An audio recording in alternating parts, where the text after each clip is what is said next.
Top of the day to you and welcome to the Fresh Anointing Show. We are excited. We are back at you once again with my partner in the ministry, my co-host, the Reverend William Thompson. What's happening, Pastor? Oh, just having, well, I drink all my coffee. I'm out of coffee, so I'm down to water. My wife said that stuff fires me up, and I stay up all night. So she said I got to But divide like it. you got a big cup behind you, though. You got a big cup behind you. All you do is turn around and take a little sip, right? That's what I do all day long. And you're talking about coffee time with the old preacher. That's him right behind me. Yeah. Man, well, good to be back with you. We were off last week, but we're back again. Interesting topic. We were talking offline, and we were talking about leaders and leadership. And I think you asked a real good question. Can a leader be effective if that leader is still using a flip phone? I mean, that's you're talking way back in the day, man. I remember flip phones. That's been a long time ago. Now, probably some of the people that's listening or watching probably don't even know what a flip phone is. Never saw one. You'd be surprised. You'd be surprised. They are still those phones are still around. Wow. And even some of those that have moved to the smartphones are still using them like flip phones.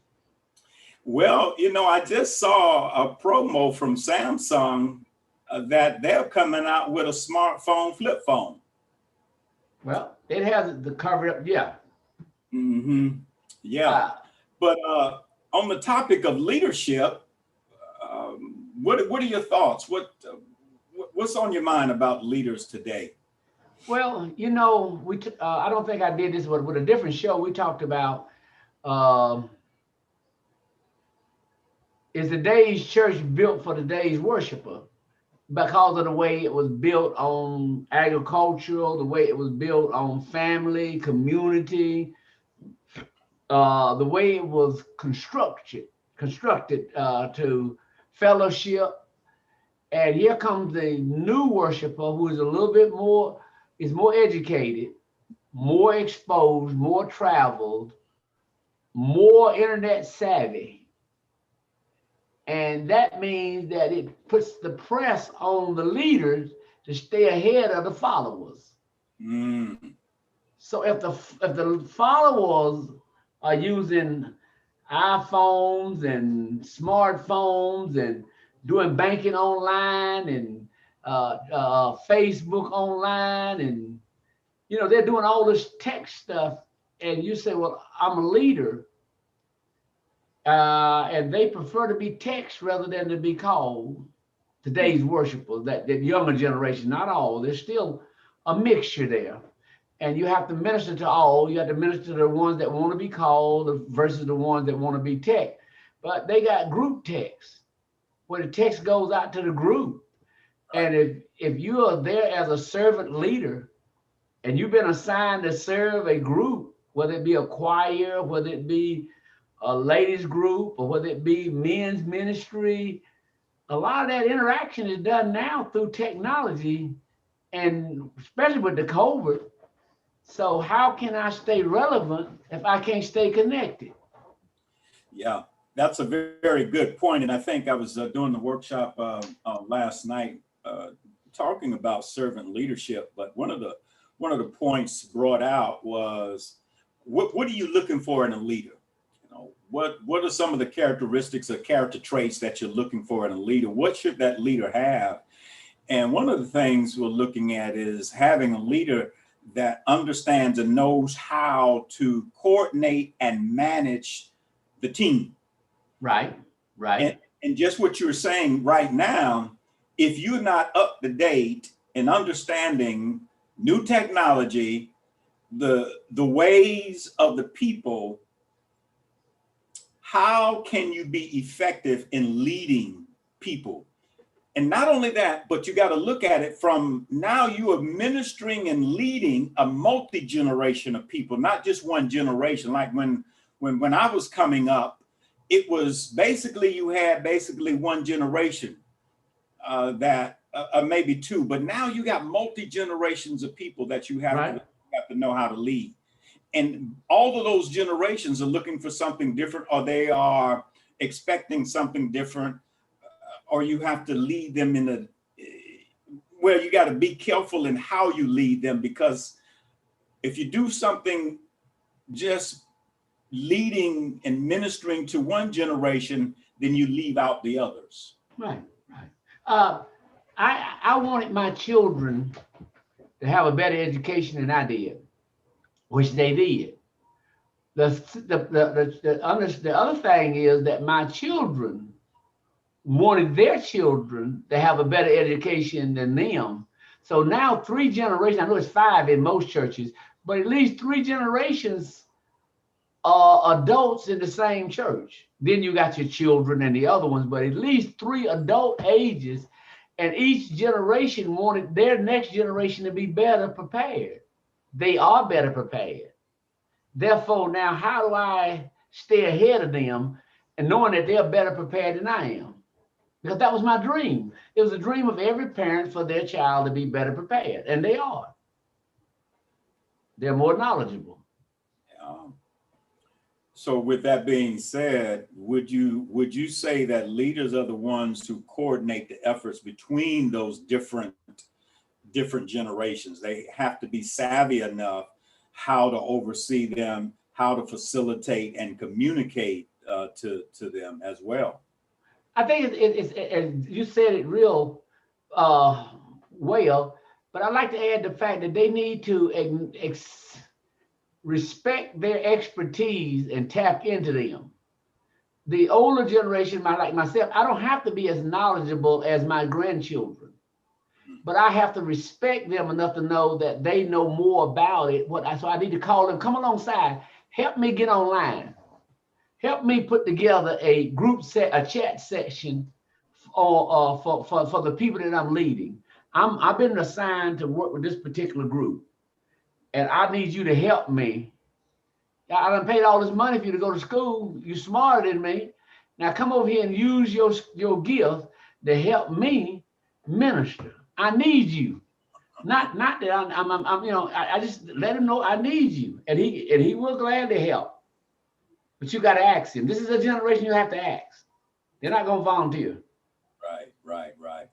And as a matter of fact, that's a very, very good point, because now, again, alongside that, there is this connection that you have to have between the different generations and being able to understand them and their understanding you, which comes back to accepted leadership.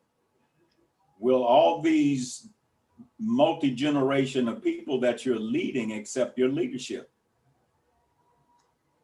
They have. I don't know. I think what it comes down to, what we do, we have to value other people. Not necessarily saying everybody that comes to the table has to bring a gift of something with them. If it's no more than the wisdom, no more than to know the pitfalls. I may not be the sharpest knife in the drawer, but I can cut butter. Not only can I cut it, I can spread it.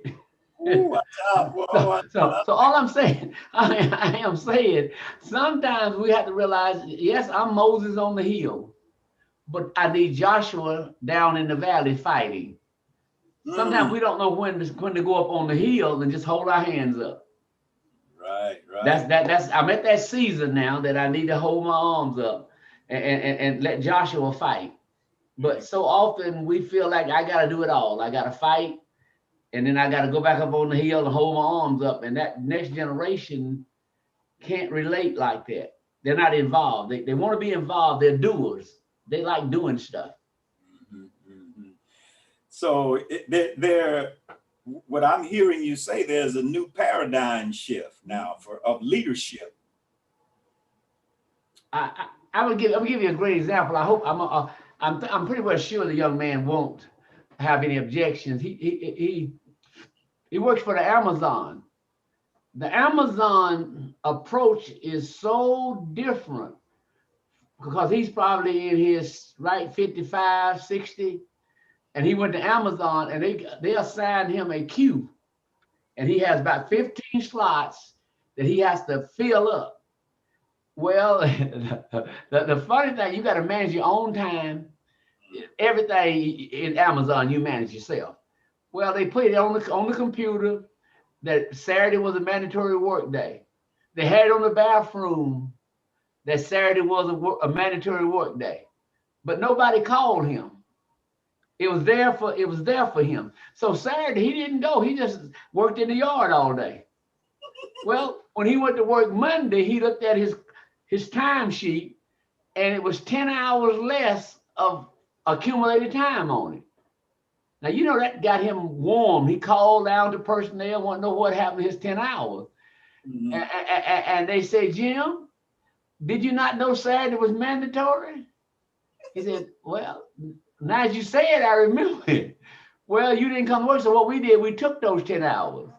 Mm. They don't call you in that environment. That environment, you're on your own. You work on your own. They look at your outcome production. Now, a young man is operating like that. Now you bring him back to the church. He is looking for something similar in model to what he's That's a accustomed to.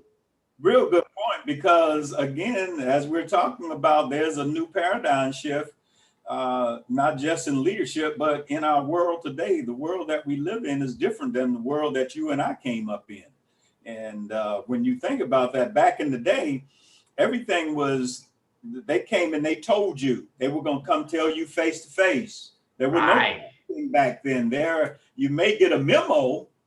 There were no emails back then. They may, you know, we had the little typewriters thing. They may type out a little memo, pass it around or something. Or, you know, I know back in the day when I was in the office, you had the little yellow, what they call envelope with some holes in it, and you had a little string to wrap around it to tie it up, and you the mail guy would come around your office, drop it off on the desk. It don't work like that. It doesn't work like that anymore. We used to go and say, okay, now Jim, I'm gonna need you in here Saturday because Right. we're gonna load these trucks out, and I got to have you now. You gonna be able to make it? And Jim would holler, yeah, I'll be here. You know what I'm saying? And you made sure you had made that connection before Jim went home. Now they just text you and your phone go off and say, Saturday mandatory work day. Yeah, I mean, I they remember. expect you to be there. That's right. Now you're gonna get an email or you're gonna get a text message, and nobody's gonna call you. But So the thing about it, nobody was mad at him because he didn't come to work. Guess what? They said when they take enough time from you and you go into the negative, you're terminated. So you terminate yourself. So, I mean, can you imagine? You're not even paying attention to that. You're right. not, you're late a couple of times. You took some personal time, and you're not watching your accumulated time. You just think someone's gonna come tell you. Mm-hmm, mm-hmm. Well, as a leader in the church, I'm accustomed to telling everybody everything. But there's a generation that just text me. Just let me know what you want me to do. So do you think that this pandemic is helping us to learn that we gotta move out of the old traditional way of doing church now and move into this new way of doing ministry? As you say, we can't continue doing it the old way, but there's some people that are still trying to do the old way.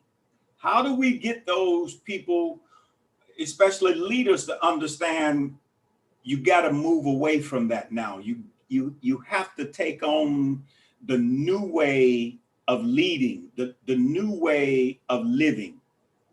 I don't know. You probably have I haven't had a chance to do the Googling. I won't say research, 'cause I quit researching and I just Google. Okay, so that's two different things. So I'm not going to play with the audience. I'm just going to be honest. Okay, I haven't had a chance to Google it, but when Israel came out of Egypt, God instructed them to erect a tabernacle. Later on, David had the idea that he wanted to build a permanent house called a temple, which Solomon actually erected. But somewhere in there, the synagogues popped up. I didn't get to go look at that. Wherever there's 10 male Jews, I don't know whether Maccabean period or what, but somewhere, every area that had 10 male Jews could now have a synagogue. And they only went to the temple for special occasions. But all that is in an evolvement. It evolved. You know, when first everything just went to the tent of meeting. But they stopped going to the tent of meeting. You know, and they started meeting in the synagogue. Yeah. Someone had to understand that they had a shift had taken place.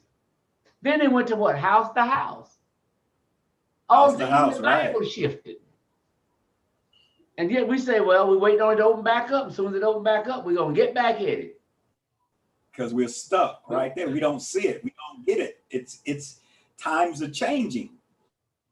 It's just like back in the day, when you look at the cars that were made and how they were made, I remember the 1956 Ford Chevrolet or the Fords or Chevrolets. But you look at a Chevrolet today, I don't see anybody driving that 1956 or 57 Chevrolet or Ford that I remember back in the day. Because times are continuously changing, but the only entity that seemed like refused to change is the church. Why is that? I don't know. Before I answer it, I want to interject this. Before I got saved, now y'all put your finger in your ear because y'all need to hear this because y'all think I've been saved all my life. I love revival. Before I found Jesus, I love revivals. Because what would happen, a big group of us, of boys and girls, would walk to church. And then a bunch of them would get to walk back home. And whoever it was, you got to walk with them going back down the road. Because you had to walk 2 or 3 miles to get home. And that was your best time because that's the only time you got to see each other. So the young people got to walk with each other, got to court, got to do all of that. But along come the car and nobody's walking anymore. Mm-hmm. Now people are going to church in different places because things have changed. Yeah. And I hate that we don't get to walk to church no more. I love that that 3 or 4 mile walk. Yeah. I wasn't saved, but I did love that walk. They took that walk away. And anybody out there, so there's a few people out there remember when we walked to church. Okay. But now nobody walks to church, even if you don't live on the block. That's right, man. Not only walk to church, walk to the store, you walk everywhere you went. Because it was in the community. We did everything within the community, but now things have changed. Well, Beth, listen. And so I just bought a little. You can't see it, but that's a roll coat. No, that's a the fire stick. Best Buy had already started their Christmas sale. They've already started what they call it Black Friday. It's already online. Okay. I done bought it online. Right. Already took advantage of Black Friday. That used to be after Thanksgiving, wasn't it? Right, exactly. And then they run over you. You know, whoever was holding the door, the old people at Walmart were scared to hold the door because people would run over them. Now, you just get online, type in a few things, and they drop it in the mailbox, and next thing you know, there it is right there at your door. But the other thing, you look at it, again, as we talk about the changing of time, there was a time where you had to go to the grocery store to buy your groceries. Now you can do the same thing. If you can do it, like we tell the churches, you know, we talked about this. You and I talked about this with a group of pastors several months ago and talk about change and how now look at the grocery stores will give you an option. You can either order your grocery online, somebody will bring it to you, or you can order it online and they have a designated spot for you. When you get there, all you have to do is text them and let them know you there, and they're going to bring your groceries out to you. If you don't want that, you can come and still do shopping yourself inside the store. So there are those options. And so the same thing applies to the church. We have to learn how to have the different options for people. I think the church is moving. I think that the church is moving that way. I think it's just moving a little slow. Most of our friends are online with their Sunday morning worship on Facebook. Many of them are on Wednesday night on Bible study, but they're only using maybe 20% of the technology that's available to them.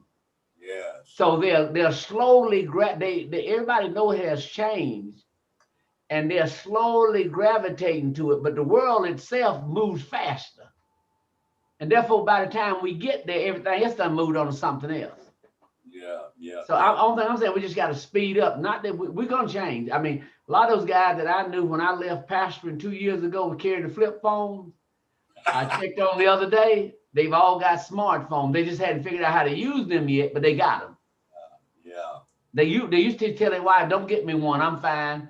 I got my phone. I can talk to you. I don't need that." But the new young leaders come along and say that's the way they communicate. So now he's struggling, trying to catch up, to figure out how to get the video or the whatever. So I'm just saying we got to get better at it. Not that we're not getting there. We just got to get faster at it. Yeah. So as we get ready to close out for the day, but close out. We're just getting started. We can't close out. We're just getting started. What's the whole moral of what we're talking about here? What would you say from your past experience, the years that you have served, you have been back in the day, now you're here in present time today and looking at how things have changed. What do we say to the church as a whole? What do we say to the leaders of the church? What do we say to the pastors that are leading the church? Gideon got the call to go to battle against the Midianites. All I know is scripture. So sooner or later, I'm going to get back to the Bible, okay? he gets the call to go to the Midianites and fight them. He gets 32,000 to follow him, feeling pretty comfortable, although he's outnumbered. Yet God calls him and says, "You got too many." So he sends 22,000 back home that was fearful. They were fear of the changes, they were fear of the technology, they were fear of everything. So he sent a bunch of them back home. Took 10,000, and God says to him, "You still got too many." And now 9,700 go back. Well, 9,700 go home, and he got 300. He's still fearful. So what God tells him, take one of your servants, go down there, and listen to what the Midianites are saying. And this one Midianite say, "I had a dream about a cake, about a barley loaf. It rolled down the hill and it mashed the tents down. And the Lord has delivered into the hands, the Midianites into the hands of Gideon." He goes back and says, "Let's take them on, boys, tonight, because I done heard it. Even the enemy know." That's bad when the enemy know more about what you can do than you know about it yourself. That's right. You had to go down to the enemy to find out whether you can win the battle. Come on, somebody. We got to quit waiting on the enemy to tell us we can win the battle and go ahead and trust God. Yeah. And that's all I'm saying to everybody out there, guys, move. Now's the season. Move right now. Don't wait on somebody to tell you got to move. Yeah, you're absolutely right. And I think one of the things that we have to understand is when we think about Paul and what he tells us over in Romans, he tells us that our minds have to be renewed. Mm-hmm. That's a continual process of minds being renewed, because as you alluded to earlier, as when you look back from long time Bible, as the church continued to change from the tent to the tabernacles to the from house to house and to the buildings, and now we're even moving beyond that now. Right. So we have to begin to think forward. we can't stay stuck that this is what I know, because we like familiar and we want to stay there with familiar because familiar Amen. is easy. So it's like when I download a software and I finally learn how to use that software. Amen. And then all of a sudden they come and say, we've updated the software. Now they changed everything. Now I got to learn how to go and navigate all over again. That's frustrating for me because I had gotten used to it. I got accustomed to it. So I want my old software back. I don't want the new one because now I got to take time and learn how to do the new software. Oh, and man. that's Why do you bring that up? Why you bring that up and laugh at an old man? Listen, they tell me you need a cash app. They told me I needed a cash app. Okay. After about a month of figuring out, okay, I'm gonna get a cash app. I get the app, get it up and get it running, and somebody sends me some money. I don't know how to get the money out of it. It's in there. So finally, after about a month, I figured out how to get the money out. Well, I need to send somebody some money. Well, that's another problem. I can't send them no money because I don't have a debit card. I ain't never needed a debit card. Why do I need a debit card? My wife goes and she gives me how much money she think I need. And that's all the money I need that week. I need what she gives me. She's my debit card. But I got to send this guy $20 in Oklahoma or somewhere on the cash app.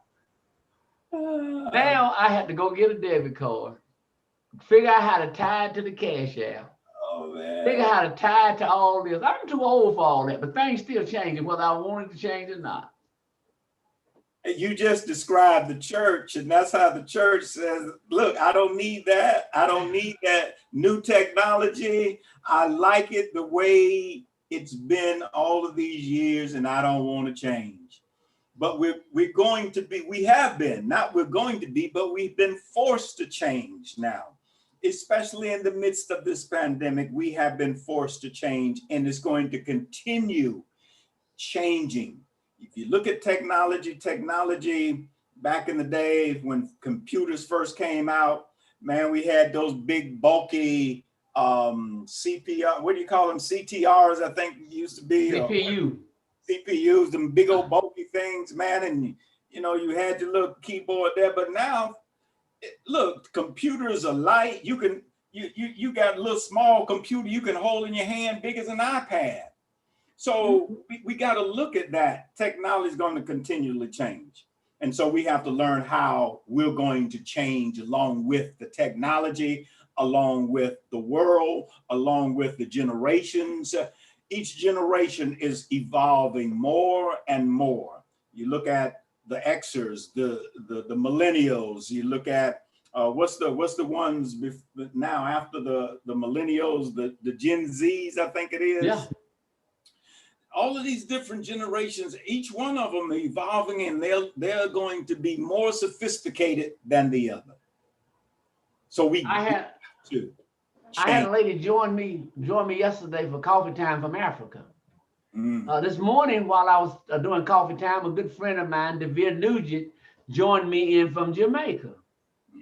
And the other day, I had a friend of mine join me in from Japan. I'm global with technology. That's it. I remember I used to get inside the church and it was just Bubba, Baby, Pookie, and me. It was easy to lead them. We ate together. We did everything together. So it was easy for me to lead them. But now I'm trying to lead people that they're just different from the people that I used to once lead. Yeah. My grandchildren are just different. Yeah. Well, closing thoughts, Pastor. Well, don't let me be the only one looking silly. The rest of y'all join me out here and try to figure out something. My head's going in and out on this virtual thing back here, but My hand goes away. See how it go away? But I'm having the time of my life. And just hook up. Just let it be fun. It ain't that serious. That's all I can say. Just Yeah, enjoy it. that's right. Well, what I will say to everybody is, first of all, trust God. Amen. Allow him to order your steps each and every day. And just know that he always has you in his best interest.